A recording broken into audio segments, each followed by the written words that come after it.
What's up, everybody? Welcome back to another episode of Monday Night Reviews. So today I'm going to give out my reviews and the result of the matches of what went down last night on Monday Night Raw, and boy oh boy was it crazy.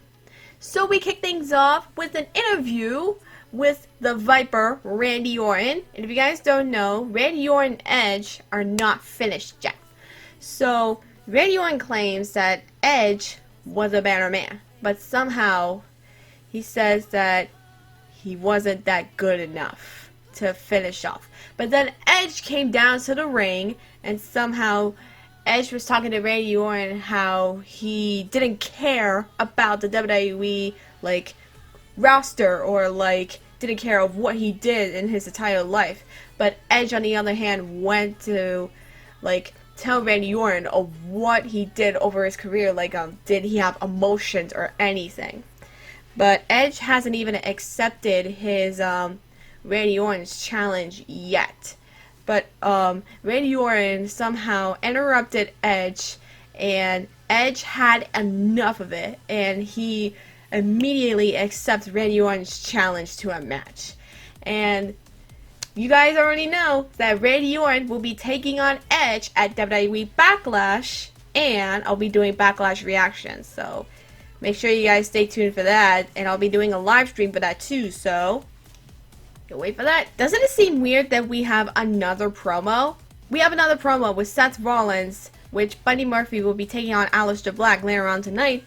And somehow, if you guys don't know, last week Seth Rollins did a disgusting assault on Rey Mysterio, which don't know that Rey Mysterio had an eye injury is because of Seth Rollins. And still, the Monday Night Messiah character is still a cringe to me. Why? I don't know. I was hoping to get an apology from Seth Rollins. You see, I thought he was going to say, I'm sorry, but instead he says to Rey Mysterio, you're welcome. What? Then Humberto Carrillo shows up and tells Seth that Rey was an idol to Humberto, because not only Humberto is awesome, but also he was also angry at Seth of what he did to Rey. Somehow it turned into a match between Humberto and Buddy Murphy, and somehow Seth Rollins is not able to compete because he's in a freaking suit. Which leads to Buddy Murphy, which he's guarding Seth Rollins, which is his disciple. What the heck? But Seth Rollins came with a distraction to Humberto, which gave Buddy Murphy an advantage to pick up the win over Humberto. And then after the match, it came an attack, an ambush to Humberto, but Alistair Black makes the save, and still the match has been made between Alistair Black and Buddy Murphy. Then we have the NXT Women's Champion Charlotte Flair. Like I said, it's a brand-to-brand invitation, and she was holding the mic and somehow talking about Bayley and Sasha Banks still, but invites Ruby Riott, and somehow came into a match between Charlotte Flair and Ruby Riott.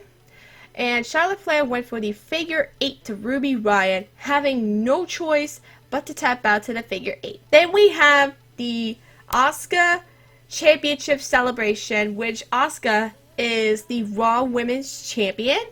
And the main reason why last week Becky Lynch relinquished the Raw Women's Championship due to found out that she is pregnant. And like I said, I am so happy for her. I'm proud of her. And although they were speaking in Japanese, they started turning babyface, which I kind of like it. And somehow with a recorder, but Nia Jax crashed the party, and somehow Nia Jax was trying to understand Nia Jax in English, but Asuka attacks Nia and gets her out of the ring, but whatevs. And then during shows, Nia Jax attacks Kairi Sane, and then Asuka gets her vengeance by attacking Nia Jax. Then we have R-Truth versus Bobby Lashley, and R-Truth, he's coming after the 24/7 championship, which, if you don't know, the current champion is Rob Gronkowski, which he is the host of WrestleMania 36, but instead of saying his name, he said Tom Brady. Bruh. Are you kidding me? He's not even a 24/7 champion. Rob is. And if you don't know, Tom and Rob are not in New England Patriots anymore. And it kind of disappoints me because my family, we grew up in a small state and we were big fans of the New England Patriots growing up. And our truth once again with that stupid mouthpiece, which you guys already seen it last week. Bobby Lashley went for full Nelson slam and a full Nelson lock, having no choice. R-Truth tapping out, and therefore R-Truth is the winner.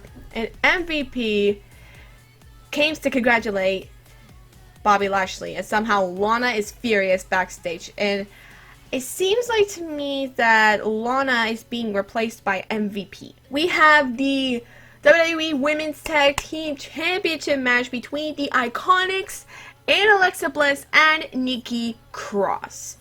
It was going good until Alexa Bliss went for a right and a twisted Bliss to Billie Kay, but Peyton Royce breaks the pin, but somehow Peyton Royce went a little too far, attacking Alexa Bliss, causing a disqualification, and therefore Alexa Bliss and Nikki Cross retain the women's tag team titles. Then we have Natalya versus Shayna Baszler in a submission match.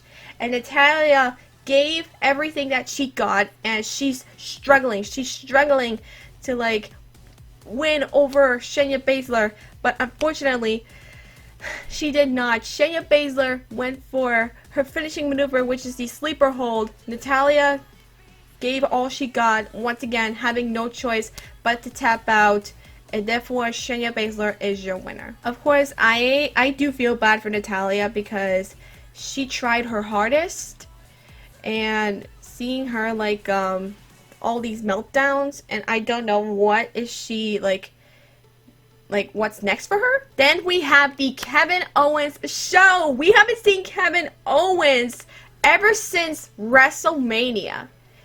And the last time we saw Kevin Owens was at WrestleMania. He took on Seth Rollins not once but twice. And his special guests were Zelina Vega, Andrade, Angel Garza, and Austin Theory. And for the past couple of weeks, there has been a dysfunction, like say, for example, an argument between Angel Garza and Austin Theory, and somehow they were focusing to get on the same page, but somehow they were a bit of a situation going on. But it didn't go down. But somehow Kevin Owens has brought in another special guest, which if you don't know, Apollo Crews. Which if you don't know, he attacked Andrade. If you guys don't know, a couple weeks ago, Apollo Crews was unable to compete because he tweeted his knee during his match against Andrade for the United States Championship. And somehow it turned into a tag team match between Apollo Crews and KO versus Andrade and Angel Garza. And somehow, with a bit of a distraction, it ended up in a fail. And when I mean a fail, I mean Zelina Vega with her minions. And somehow, Austin Theory was about to do a little bit of a counter, but somehow Angel Garza bumped into Austin Theory, and somehow Apollo Crews went for his finishing maneuver, the pop-up powerbomb, well, the other version of that, to pick up the win for his team, and therefore Apollo Crews and Kevin Owens are your winners. And what did I smell? I smell betrayal, because Andrade and Angel Garza went for the 2-on-1 assault to Austin Theory, and somehow Austin Theory is out of the group. So we need to know what's next for Austin Theory. Next up, we have Alistair Black versus Buddy Murphy, and Austin Theory is still here in the ring, like all beat up, and Seth Rollins is staring down at the beat up Austin Theory. And when Alistair Black was about to finish Buddy Murphy, Austin Theory went ambushing Alistair Black, causing a disqualification, and then it comes to a 2-on-1 assault, and Seth Rollins welcomes Austin Theory into a new faction, becoming one of his disciples. You know, speaking of United States Championship match, which I said earlier, next week we are going to have a rematch for the United States Championship match between Apollo Crews and Andrade, and hopefully this doesn't end up like last time. Next up is the main event Drew McIntyre versus King Corbin, brand versus brand. It's going to be so interesting. But before the match, Bobby Lashley and MVP interrupted. What I see is Bobby Lashley not only coming for Drew McIntyre, but also he's coming after the WWE Championship. So he's giving him a postpone, like a little interest of what's gonna happen here. Turning out to a pretty good match so far between Corbin and McIntyre, but Drew McIntyre stopped Corbin with the Claymore kick to pick up the win, and Drew McIntyre, oh my gosh, he is amazing. He's amazing. And whenever you see him in the ring, he's unstoppable. And I bet, and $1,000,000, I bet Drew McIntyre is going to beat Bobby Lashley. So that's going to be it for tonight's episode of Monday Night Reviews. Hopefully you guys enjoyed it. There's still more to come. Let us know down in the comment section below, what did you think about the Monday Night Raw? And also, thank you everybody so much for watching. I will see you all later. Bye guys!